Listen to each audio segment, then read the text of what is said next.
When I'm drunk, I could dance to anything. When you're at a club, it's dark as fuck. No one can see your feet. Unless if you turn the lights on, you're gonna see I'm just fucking kicking. I don't know what the fuck I'm doing.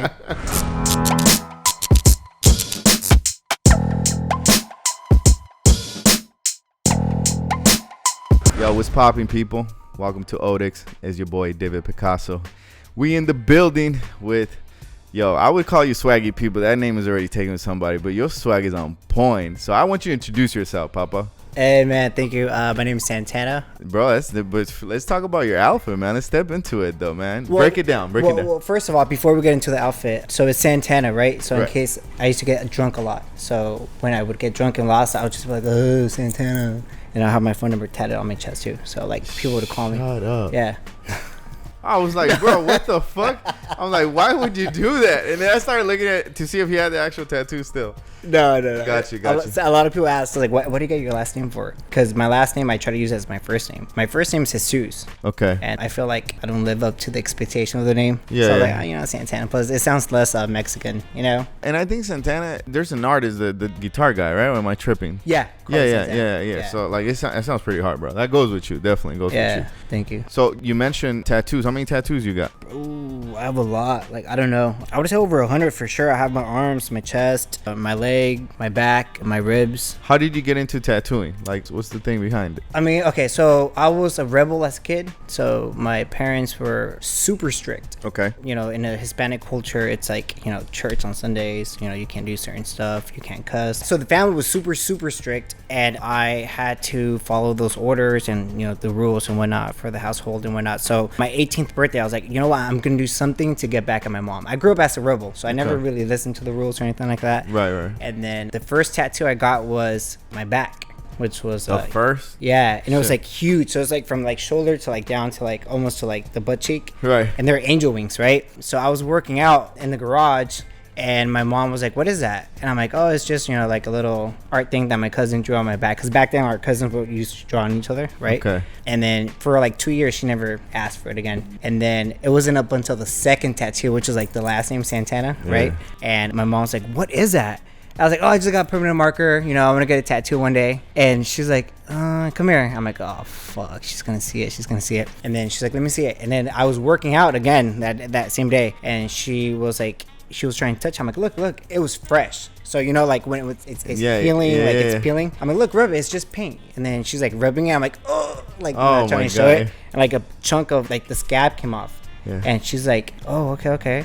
And she really thought it was permanent marker. And then a month later, she's like, "It's a fucking tattoo." Boom, con la chancla. I was like, "Oh, no fuck. way." And then she kicked me out. Oh, because of that? Yeah. Oh, you definitely in a strict family. I want to get out anyways. I moved out because I wanted to. Okay. I just utilized her excuse. Right. I was like, all right, this is my opportunity to just go. What age is this? 19. 19. So 19 you move out. Yeah. That's crazy. 19 dude. going on 20. And where do you go, bro? Like, you're 19 years old. You know what? I rented a room in Moreno Valley. Okay. By Riverside area. It was just a room. I don't know how I got to that room. I don't even know how I was renting because I'm 31 right now. So like 19 is like years ago. Right. But I remember working 3 jobs just so I could make that rent for that room. What jobs were you working at the time? I was working at Portillo's hot dogs. If anybody knows what Portillo's is. Shout out. And then I was working at Jack in the Box for like a cool minute, and then at T-Mobile.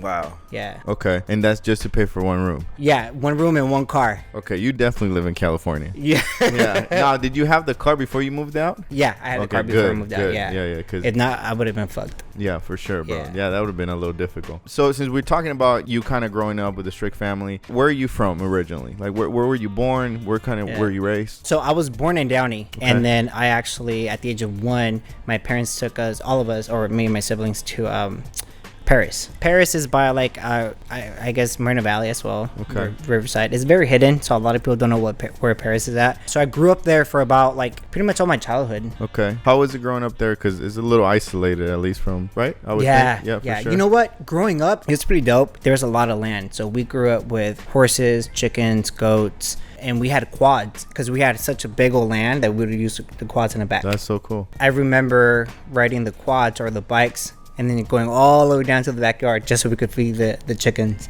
and then going all the way back. So that was part of like the family, like you had to do that. That's your short. So it was mowing the lawn, watering the plants, feeding the chickens, Damn. that stuff. That's crazy. And so you grew up like until age 18 in that kind of environment? Yeah. I mean, as times go by, like it kind of evolved. So it started becoming more of a city. But the area that my parents are used to be like beautiful, just land. Gotcha. And now it's like full of trailer homes and like drug dealers and all that stuff for people that just got out of jail. Gotcha. So I'm trying to really work hard so I could like get my parents out of there. That makes sense. It's not the same as it used to be, basically. Nah, not at all. Things do evolve. So okay, so you grew up around there, and at what point do you feel you got into like fashion? I would say all throughout my middle school, high school. How? Because you're in an area that fashion is not a priority. I mean, you're not like in LA, where everybody's trying to look good. Over there, it's not. I would believe it's not about that. It's maybe about the quad and the backyard. It's about who has the best horse, right? The best goats and whatnot. Right, exactly. So how did that?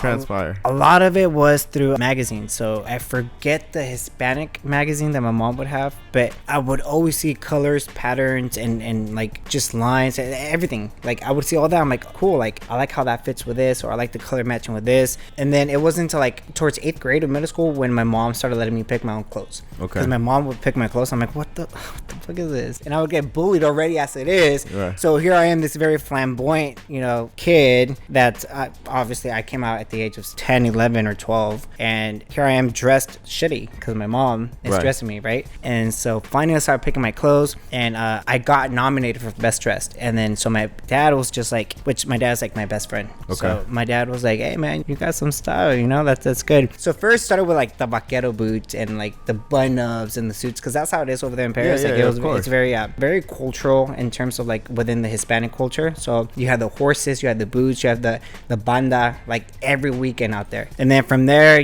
the band started rolling in, and then the overalls and all that stuff. And my dad was like, yeah, I really like your style. And then high school came in, and I was like, nah, you know what, like I'm been bullied all through like elementary, middle school, like high school. It has to change. Like I had to do something, Right. And then I just upped my game with fashion. Jordans came into play. My mom's like, what are Jordans and why are they $200-$300? I'm like, oh mom, if you don't know, it's okay, And my dad was just like, you know what, I understand that you like fashion and style, but $200 for shoes, what the fuck que piensas, güey? I was like, all right, dad. So that's why I was like, at the age of 60, I'm a hustle. So my first job was Jack in the Box, part-time. Got you. And that's how you were able to bankroll what you wanted to buy, right? Like clothes-wise, shoe-wise, right? I know you leave your house, you go rent that room. I'm sure there was a lot of growth that happened during that time because you're leaving your house, right? Yeah. So what was your thinking process? What was your situation during that time? So I was trying to make ends meet just because I'm the type that I want to do everything alone. Okay. So the car, I got it under my own name, and it was my first car. I didn't have any credit, so my interest was like up there. So like a car that should have been $300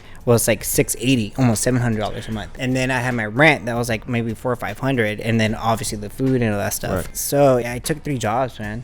Jack in the Box was one of them, and then in between Jack in the Box, I had now that I'm thinking about it, I also had Ross. I was working at the warehouse for crazy. A cool 6 months, and then from there Portillo's hot dogs, and then T-Mobile. At what point school comes into play? Because I know you went to school, right? Yeah, I went to school for a little bit, but school wasn't for me at first. Okay. Like I went to RCC and Riverside College. I was just like, this ain't for me. That this is too slow. Like I need something faster. I need to graduate. Okay. And then I went to Everest College, which actually, if you guys don't know what Everest College is, it used to be like a trade school back in the day. So like all these like younger kids aren't even gonna know what it is. Right. So I graduated after 8 months, and I told myself, okay, this is not good enough. Like I need something else. So I got my license, and then that's when I went to school for Ashford University. But this wasn't until later on. Okay, yeah, got you. T-Mobile was like, hey man, if you come full time, we're gonna pay for your school. And I was like, fuck, all right, cool.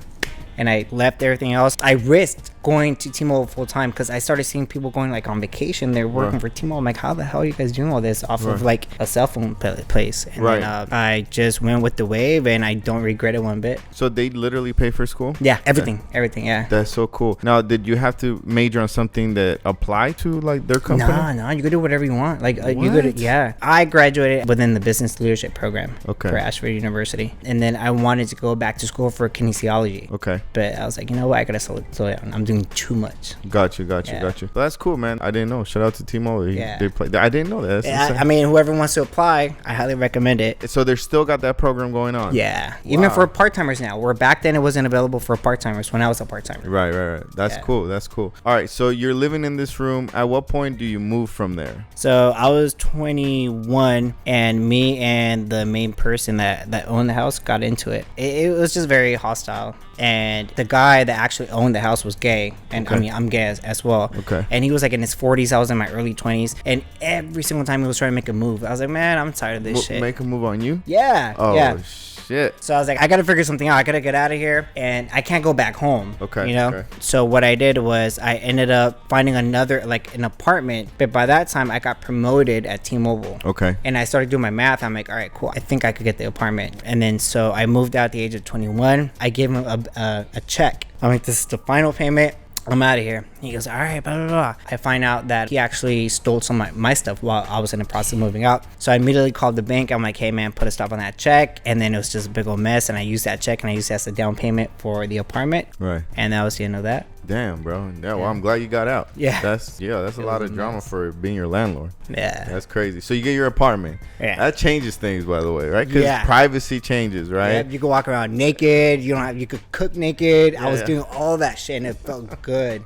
And you can invite whoever you want. You know what I'm saying? Like you can make noise or whatever it may be. How was that, man? Tell me about that experience. It was cool. So I mean, again, like I grew up like very rebel. Okay. So going from a rebel personality and lifestyle to like, okay, I'm being more responsible and whatnot, it felt good. And then I started taking on my sister. Like I had her move in with me, and then I was kind of taking care of her for a little bit. Okay. In terms of a relationship, because we didn't have that strong a relationship growing up. And then from there, my ex had moved in, and then he lost his job. So at one point I was taking care of him, the rent, the car, the insurance, utilities. But to me, that was a proud moment, because have you had asked me years ago if I was able to do something like that, I wouldn't have believed it. I was like, what the hell? But I mean, again, all thanks to like T-Mobile and like having the mentality of like, I can't lose, I can't fail. Right. It helped a lot. That made you a responsible individual, though. Yeah. How was it the first time where you're like, okay, like you got your own apartment, so now you gotta pay for electricity or water, I'm assuming, those Everything. kind of, right? Yeah. How did you go about, like, did you calendar that shit in, or was it more like, you know, when the bill comes, we'll figure it out? Yeah, I mean, I moved out, so my parents at a young age, that development started early, so I kind of knew like I should be planning, but I was like, you know what, I still want to live that lifestyle. Like, just fuck it, like let me go out and buy shirts, shoes, whatever the case is.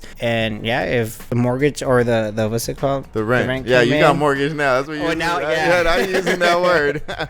If the rent came in and money was in there, then cool. You know, if it wasn't in there, then you know they're gonna have to wait till next paycheck. Cool. Yeah. Cool. Now you mentioned an ex, right? Right. Were you in the relationship when he moved in, or was it okay? I mean, I had a lot of exes, so yeah. So he was my first relationship that was very serious, and he moved in. It was actually a beautiful experience. That was my first as a gay individual. Like, you really don't think you're gonna have that lifestyle. Can we talk about that experience as far as being gay? Is that cool? Yeah. Did you come out at a young age? You knew that was your persona, or yeah? Okay. Yeah. So I came out at the age of in 6th grade. Okay. And then I came out again in 8th grade. Why do you say again? Why again? What does that mean? Because like I came out to my parents, and my mom was like, nah. Oh, I see what you're saying. No, I don't believe it. Okay. And then I came out again in 8th grade. And then I came out again in high school, but I came out as bi. Okay. So in case if my parents didn't accept it, then I could be like, nah, I'm just kidding, I'm straight. Okay, you know? got you. My mom didn't accept it. My dad was more of like, hey, you're my son, you know, like that's so dope. You're still my son. We're gonna do whatever together still. So my parents aren't together. Okay. So he would tell me about his stories when he was younger, like trying to date. He's like, I don't care if you're gay or not. Like you still have to open the door for your boyfriend. You still have to bring him roses, and you know you got to make sure you're respectful, because if you're not respectful, then you know shit's gonna hit the fan. And then when I was 21, we would go bar hopping in Hollywood, and for a minute I was getting a little bit jealous because everybody was hitting on my dad. I'm like, what the dude, come on, man. And then people were like, no, your dad's really fucking hot. I was like, oh god, I'm like, Dad, we can't go out no more. yeah this is dead. This is not working out for me. I was jealous, and I did tell him recently, I'm like, you know what, I was a little bit jealous when we would go out, because you would always get hit on. And my dad never cared. He would take free drinks, and he's like, I'm not gay, I'm his dad. dad. Oh, and then shit. I was like, all right, cool. I got my free drink, but I'm still kind of jealous, you know? Yeah. It's not working out. It's not working out. But, That's cool, though. Okay. It seems like your dad accepted you from day one. Even though it wasn't like a conversation to have, it just seems like, yeah, it's cool. You're my son. When do you think your mom came around for that? Dang. That wasn't up until like 4 years ago. Okay, cool. 4 years ago, I had a really bad breakup, and it destroyed me. I've never had a breakup like that ever. I was never in love the way that I was with this guy. Okay. And yeah, it destroyed me physically, emotionally, like everything, financially too. Okay. I got into debt because of him. At the time, he was like 33. Okay. And I was like in my early 20s. You were young.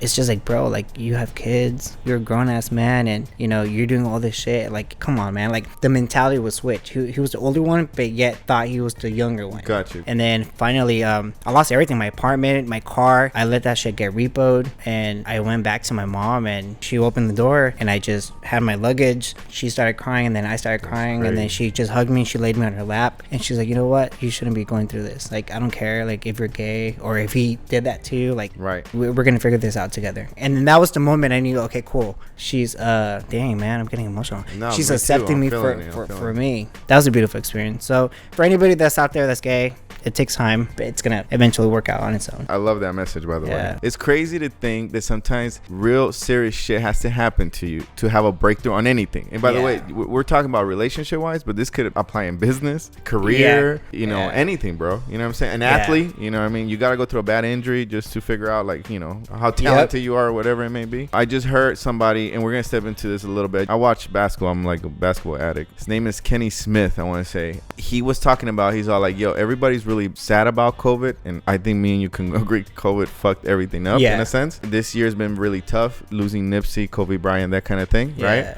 But he was talking about, but it allowed me to appreciate my family so much more, because when COVID first hit, he said, I was actually, for the first time in a very long time, I was close to my daughters, my family.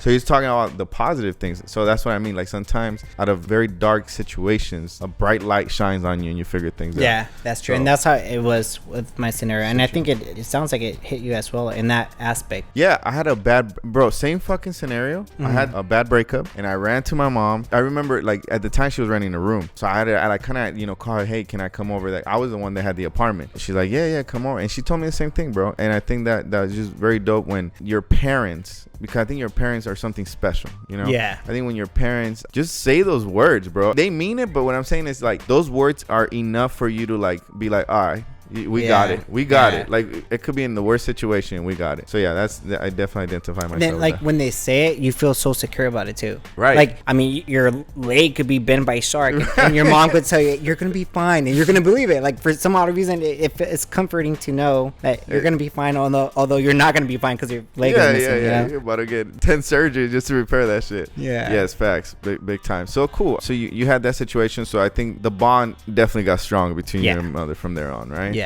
You bounced back though. Right? Yeah. Okay. I went at life twice as hard, and then I started getting to like a little bit of the styling with like quinceañeras and all that stuff. A little bit more from there. At this point, you're still working, let's call it corporate job, right? You're still you're still doing that. And so was that the motivation where you're like, okay, I'm going to get heavy into styling? Or that was just a spark of like, okay, let's start doing the quinceañera thing like you said? No, it was more of like, we had a conversation prior where you said you got to keep busy, right? If not, you get depressed. Right. That's how I am. Okay. So I'm like, I got to find something to like try to like maneuver through this horrible feeling. And then fashion came into play again. Okay. And then T-Mobile. But in that moment, I had to like identify myself. I'm like, what do I really want? You know, like, do I want to do something in the industry or something within corporate? So I told myself, before I do that, I'm gonna have a relationship with God first. I gotta figure something out first. Okay. So I broke into my savings and I started traveling. I started going to church. I met random people to get inspired by them. And when I came back, I was like, okay, I think fashion is it. Fashion. And I'm sorry, T-Mobile, at this moment, I'm gonna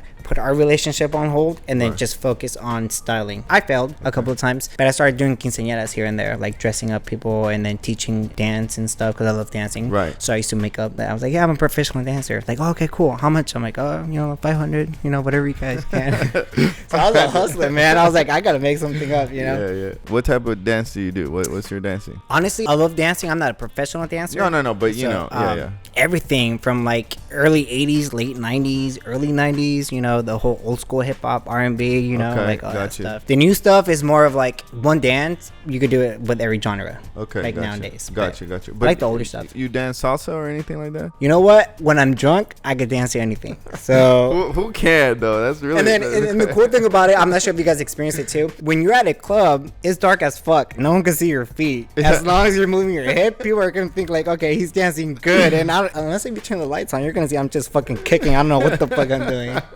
So yeah, salsa's a little more difficult, but for sure. All right, cool. All right, so you get into doing quinceañeras, you figure out different hustles just to kind of keep afloat. What point do you feel it started developing more in like, yo, this is just kind of like what I want to do, period. Forget like T-Mobile or any other job. This is it. This is what I want to do. It was actually this year. Okay. This year. So I've been doing, again, that on the side for a while. And then I was dating this individual that was a stylist for a huge designer. And he kind of inspired me a little bit. You know, like watching him like put shit together. I'm like, fuck, I miss doing that. You know, it wasn't until like our breakup that I utilized some of his negative words towards like, I'm gonna do it. So what I did was I bit a little bit of his style with my style, and then I love the Mexican culture, so I incorporated a lot of like Chicano stuff, you know, so that's what, you know, I get inspired by now. How would you describe your current outfit? Like, how would you describe it? Because I do feel it has some Chicano behind it. It does. I think it's more of the overalls. And bro, where can someone get those overalls? Is this like custom made?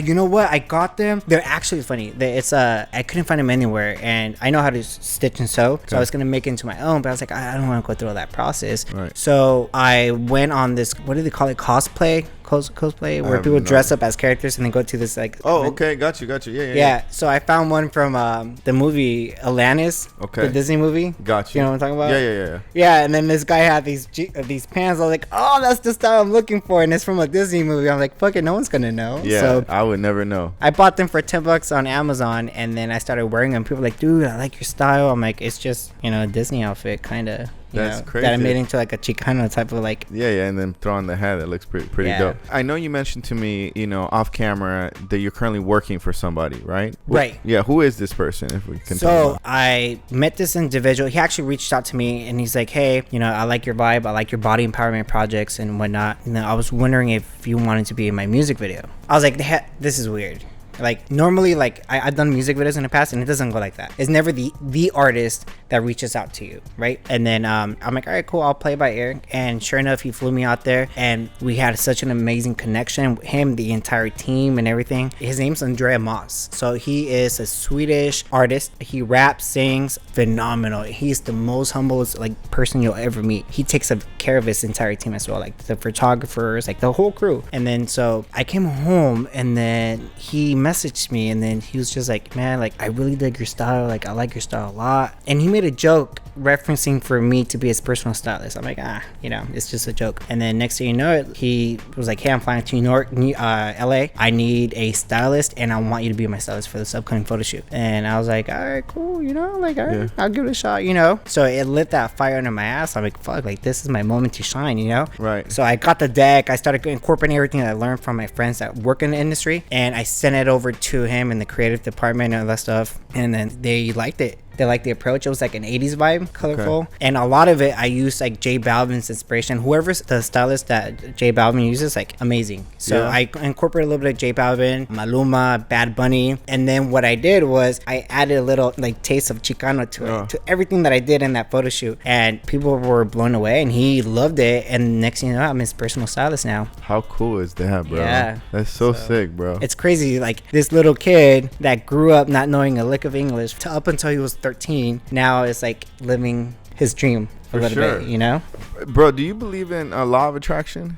You know what? I've read a lot into it. I believe it, but then I don't. I don't know. What about you? Like what? No, I definitely, I'm a big believer. And in a sense of just because I feel like I've experienced that. So what I mean, like, you know, when you think of like, and it could be, bro, you could have thought this as a kid. You just might not remember, but thinking of it like, yo, I want to be a stylist as an example, right? Mm-hmm. Some people, I feel like it comes with time. Some, it just comes overnight. It just depends. Like, you know, we're going to talk about Bad Bunny for a minute here. His career took off in 2 years. You know what I mean? Yeah. But you look at J Balvin, it took him like 10 years. Or you look at Pitbull, it took him like up to 35 years. Or what's her name? Carol G too? You know, like it takes him. So it just depends. But I feel like if you know, for the people that are listening, whether they're inspiring to be an artist like Bad Bunny, whatever it may be, I feel like sometimes it just comes with time, you know? So yeah, so I do believe it in a sense of like, if you're really pursuing it, it's going to happen. Yeah. Just a matter of time. And then it's what you put out to the universe too. Facts. If you want something, you just put it out there, man. Who cares? And that's what I did. There was a full moon last week and the beginning of the year also. And so what I did, I got a paper and I wrote 5 things I want to accomplish this year. Okay. And given the fact that there was this whole pandemic, I'm like,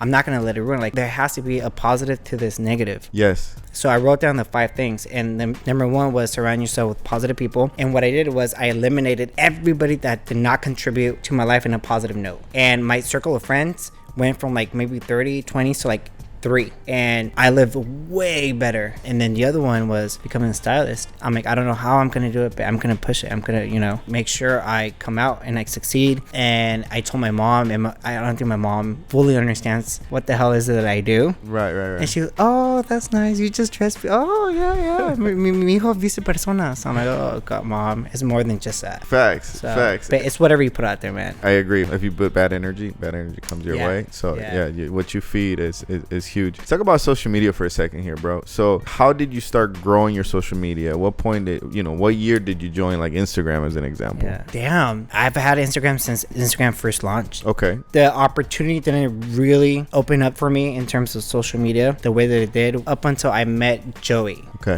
Jose Aguilar. He's actually an amazing photographer. He's very well known in the LGBT community. Okay. He took a chance with me. He's like, hey man, like I want you to model for a magazine. And I was like, all right, cool. I didn't believe it. I ignored it in the first message. He asked me again. I ignored him the second time. The third time, opportunities are knocking on the door. This was just like I mean, it's crazy. Like I was a little bit heavier set. Oh, we need to talk about that too, but go ahead. Yeah, so I was a little bit heavier set. I'm just like, there's no way, because I used to go for like auditions for like acting and stuff, and my feedback was like, you're too commercial or you're too theatric, whatever the case was. Yeah. So I'm like, so what the fuck is it? Like, I can't be in between, you know? Like, so if my acting doesn't work, let me try modeling. I don't know why the fuck I could do modeling. That was chunkier. And the feedback was like, lose a little bit more weight. Or you need to be taller. I'm just like, damn. And then he asked me, I'm like, all right, cool. The third time, fuck it, I'll do it. And then from there, people just started following me. And I'm like, all right, cool. And for there, how many years, how many months, when are we talking about? What do you mean, like, what? Yeah, when did this happen? This breakthrough that we're talking about? Oh, that happened like at the age of like 23. Okay, so you go from like a few hundred followers to like 1,000. Over 1,000 at the time. Having over 1,000 followers was like the new like 30, 40, 50, whatever. Right. And I'm like, all right, cool, this is dope. You know, I'm not used to the attention. And then I started losing the weight. I started getting the 6-pack because, I mean, obviously if you're living in California, it's almost impossible to pay rent because it's so high. Right. So the only thing you could afford is tuna. Right. And you're losing weight and you're getting a 6-pack because that's all you could eat, you know? Right. And then I gained back the weight, and I had this friend, which I consider her my mentor now. We were talking for a little bit. She disappeared. And I'm like, all right, cool. I must have said something wrong. And then fast forward almost a year later, I see her on America's Next Top Model as like a plus size model. Yeah, plus size model. I'm like, what the that's crazy, you know? And she got out, and like after the show, she became my mentor. She had a project out in New York, the Body Empowerment Project. I incorporated that with her blessings over to here in SoCal, and it helped me open up opportunities, you know, and using my platform to empower people to be confident in their skin and really represent inclusivity. So like people of all ages, sizes, shape, colors, whether you're straight, gay, transgender, or like if you're suffering from any kind of disabilities, everyone's welcome in that project. Dope. And I started doing that for about 3 years, and I met some awesome people. Like I met like a lot of people that I wouldn't have thought I would meet. Can we mention a few of them? Yeah. Kinda like so one of them briefly was Tyra. The way that she is in TV, that's her personality in person. Like fucking dope, crazy. Like you know. I met Cristiano from America's Next Top Model. Right. There's also who else? A few models that I never really got their names, or like I never honestly, because to me I didn't know that industry yet. Right. And there's some Victoria's Secret models that I kind of met backstage at one point, and they were so chill. Like they come off as like, I don't want to say petty, but like, you know, like, don't talk to me. But no, they're super chill. Very like, nice a lot of people say, oh, I don't like the industry because it's so like this and this and this. I've never had nothing but good experiences. You didn't have that experience with you. Got you. Now, obviously, going back to social media, you're growing your following. What do you think worked the most as far as being consistent and continue to grow your following? Like, what is it that you feel you do right as an example? I'm very open, very transparent. You know, I talk a lot all about the body positivity stuff, mental illness awareness, people that suffer from either like depression or anxiety, because I suffer from depression and anxiety, but I gave up on the medication. So now like I'm preaching more of like a healthy mind is a healthy balance, learning the difference between staying healthy and being proactive with endorsing yourself. You don't need anybody to like give you that stamp of approval. Okay. Just like being yourself. And then I don't know, like I'm fucking weird on social media. Like, how are you weird? Like, I feel like I kind of toned it down a little bit just because like I'm trying to rebrand myself. But prior to that, like fuck, like the stupid ass jokes that I do on there, people like are just like, what the hell? Like I'm randomly just like screaming at my mom, like just trying to scare her, or like I love acting, so like making weird ass noises, like to like talking to random strangers, and they're cool with being on my social media. So I don't know, there's more to it, but yeah. Do you post constantly? Yeah, I try to now, just because I feel like that's helping out with the engagement of the social media. And then on my Instagram, it gives you like the analytics, I think is that how you say it? Yeah, analytics. And it gives you like the breakdown, like you should post this time, you should do this, and blah blah blah. So that's what's up. Have brands reached out to you, or I had a few, but one that I want to really appreciate and give a shout out to is Yo Cisco. It's an underwear male brand. Actually, when I was looking for an underwear company to represent for my body empowerment projects, I'm not even going to mention the brand's name, but I got a nasty email from this specific brand where they were pretty much saying that they don't want to promote obesity. What? I'm sorry? Obesity. Oh, okay, got you. Yeah, or obese people, and I'm just like, what the hell? Like, that's not what my project's about. Yo Cisco was like, oh no, we could do it. Like, we want to help you embrace inclusivity and diversity. Got you. And yeah, that's when like our partnership grew. Right now, I feel so bad because I'm an ambassador for Yo Cisco, so I'm sorry, Cisco, if you're listening to this. I'm not really promoting your guys' stuff. I just have a lot on my plate. I'm trying to focus on me. I'm trying to focus on getting to where I want to be as a stylist, so I could make that money so I could take care of my parents so they never have to work again. That's my ultimate goal. That's your ultimate goal. I want to take care of them where they have everything in their hand. Like I don't want them to ever work or lift a finger. Like I even offer them to stay at my house. I'll pay for the mortgage and I'll just live somewhere else. Gotcha. Like I'll rent a room. Yeah. And they were about to sell the house and they were about to do it, but they felt bad, and I don't know why they didn't do it, but that's my ultimate goal. Yeah, well, I'm sure they want the best for you, so it's kind of they're probably but that's an amazing goal though. That's a really good goal. It's hard, but of course, bro. It's difficult enough to take care of yourself. True. Financially, you know what I mean? Whatever it may be. Cell phone payment, bills, whatever it may be. So let's talk about clothes for a minute. How do you go about buying your clothes, bro? Okay, so I'm very cheap. I'm fucking cheap. Okay. So thrift stores, my number one go-to. Like any store in particular, or like? A lot of people like to go to Buffalo Exchange, but that to me is still bougie. Okay. You will find the nice authentic stuff and the real thrift stores. Okay. There's like the mom and pops ones. There's like Salvation Army. A lot of my clothes that I put on my Instagram is from thrift stores.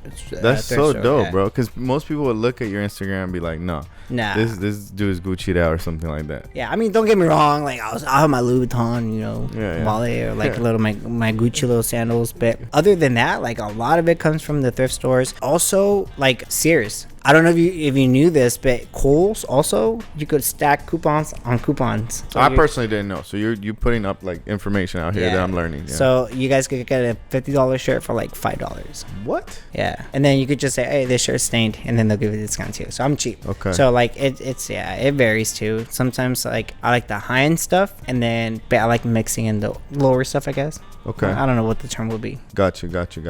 So let's just say you can go back in time, right? Mm-hmm. So you can go back to when you were like 17, 18, whatever. What type of advice would you give yourself? Damn, man, you would hit me with what the You were not ready? No, I was not. Damn, that's hard. I would tell myself, my younger self, just be patient. You're different, man. You're going to grow up, with a lot of shit. A lot of responsibilities. You're going to grow quick. You're going to have to grow up quick. Just take your time. You're different, man. That's all I'm going to say, like society's not going to accept what the different term is. Okay. Like the whole, being out of the closet, being flamboyant, being who you are, and being labeled as like the faggot, the fag, the homo. I would tell myself, you're not gonna have friends, but it's cool. Like over time, you're gonna start developing all this stuff. You're gonna learn. You're gonna self-develop and self-grow. So just take your time and just admire yourself. Learn to love yourself first, because at the end of the day, you're gonna have the platform to utilize and start empowering everybody else around you in terms of self-confidence, self-care, and self-love. That's a huge message. You know, I already told you I love your style, bro. So give the people some insight if they wanted to step into that career, or if that's what they're thinking on doing. What are some like gems you can give them? Like, okay, or this is like this is what you can do. This is how you reach out to people. This is, you know, what type of advice you have? All right. So first, I would ask yourselves, like, is this something that you really want to do? Right. Because it's gonna take time, and just like you said, like with everything that you do in life, like you just put it out there, and it could take somebody like a year, 2 years, 3 years. It took me 8-10 years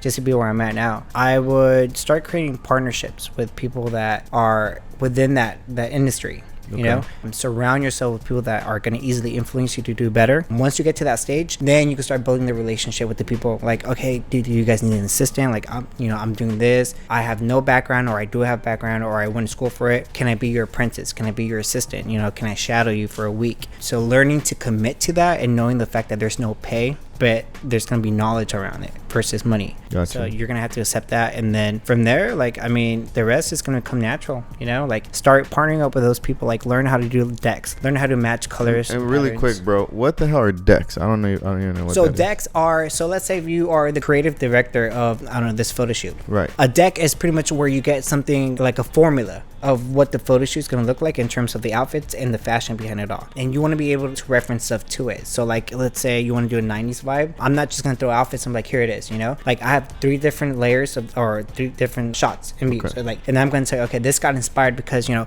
Nick Jonas wore this in his music video. And if you match this with this, it's going to be almost resembling the same thing. And that's what's in right now. Gotcha. Or like tie-dyes are in right now. So we're going to be collaborating with this and this and this, or, you know, like trying to close the gap in this or whatever the case is. So once you create that deck also has the time, the influences of where you got what. It's like painting a story to what the photo shoot is going to look like in your eyes, or what the creative director is telling you that he wants, and then you just submit it. That's crazy. It sounds like a lot of work though. Yeah. I mean, it's okay. Do you shop for the clothes? Yeah. For somebody that doesn't know, like myself, how do you shop? Do you use your own money, or do you use their budget, or how does that work? It works both ways. So depending on what the shoot's going to be like, sometimes the label company is going to give them a budget to give to you, and then you use that budget, and then you start buying all this stuff. Okay. And then at the end, like, you even have a higher chance of keeping the clothes or the money, and you get paid on top of that. Wow, that's amazing. Or in some situations, they're gonna be like, okay, we need this and this and this, and it's due tomorrow. We need the clothes tomorrow, and the fitting by tomorrow. Cool. Then you get your own credit card. You start buying all this stuff, or you start building a relationship with like Versace or Gucci, and then you're like, hey, I need this outfit. You know, you're gonna buy it from them, pretty much like renting it. Yeah. And then you return everything back. Okay. So it's like borrowing and then